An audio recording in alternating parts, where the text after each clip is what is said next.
Bonjour à tous, merci de nous rejoindre aujourd'hui pour l'émission qui portera sur l'Union européenne. Avant de commencer la conférence, je vais vous expliquer comment fonctionne l'Union européenne et quels sont les débats et les tensions que pourrait susciter ce mode de gouvernance. L'Union européenne regroupe 28 pays qui ont mis en commun une partie de leur souveraineté en vue des mêmes objectifs.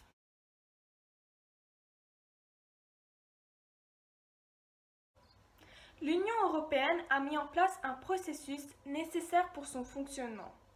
Pour atteindre ces buts, l'Union européenne adopte régulièrement des lois. 4 institutions vont intervenir pour prendre des décisions. Le Conseil européen, le Parlement européen, la Commission européenne et le Conseil de l'Union européenne. Maintenant, je vais expliquer le processus de prise de décision européen qui fait le cœur de la gouvernance européenne. Tout d'abord, le Conseil européen impulse les grandes décisions d'orientation. La Commission européenne va ensuite proposer des textes de loi, mais aussi assurer le respect des règles par tous les États. Le Parlement européen, qui regroupe 751 députés qui représentent les peuples européens, va voter et modifier les lois. Tout comme le Conseil de l'Union européenne, qui lui regroupe les ministres des États membres. Le Parlement et le Conseil vont se mettre d'accord sur la même version des lois proposées.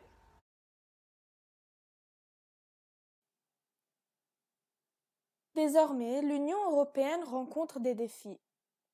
Le mode de gouvernance européen suscite des tensions et des débats autour de sujets différents, comme par exemple l'idée de démocratie.